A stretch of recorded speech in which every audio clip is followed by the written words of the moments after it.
Getty stock. Which way should a toilet roll be put on a holder? Which way should a toilet roll be put on a holder, to pull from the top or pull from the bottom? Paul Gillespie, Isle of Scilly, Scotland. This matter has been hugely debated without reaching any definitive answer.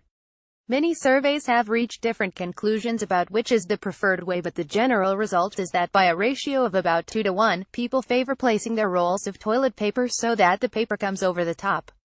Surveys have also failed to establish a sex difference in toilet roll preferences, though it has often been maintained that women prefer over and men prefer under. Surveys have also reported that about 25% of people get angry if they find toilet roll orientation not conforming to their own prejudices.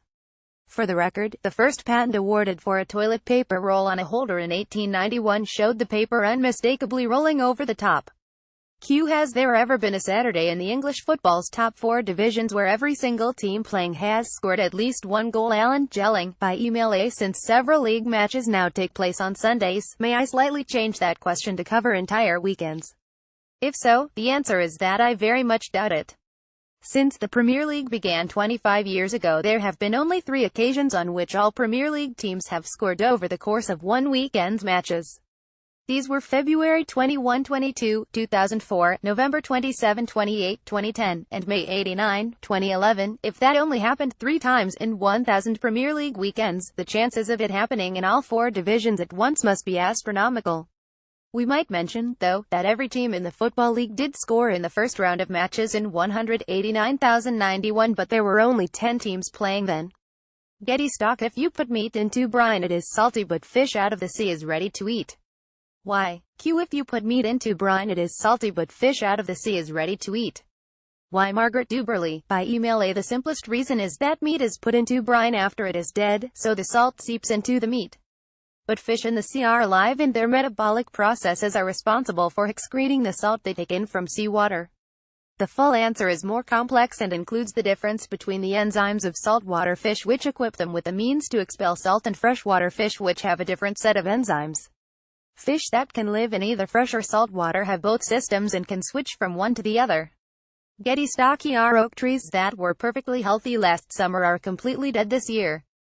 Could you please tell me why 3 oak trees in my area which appeared to be perfectly healthy last summer are completely dead this year? Mrs. M. Dade, Reading, Berkshire. It sounds to me very much like a case of Phytophthora ramorum, also known as sudden oak death. This is a parasitic fungus that has been killing large horse chestnut and ash trees in the U.S. as well as rhododendron bushes for several decades.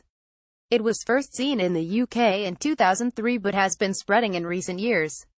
It is passed on by wind-carried spores, but if caught early enough may be treatable by quickly removing and destroying patches of infected wood from affected trees. Getty stock. Stored in a Tupperware container, both curry and tomato sauce tend to stain the container. Why? When stored in a Tupperware container, both curry and tomato sauce tend to stain the container.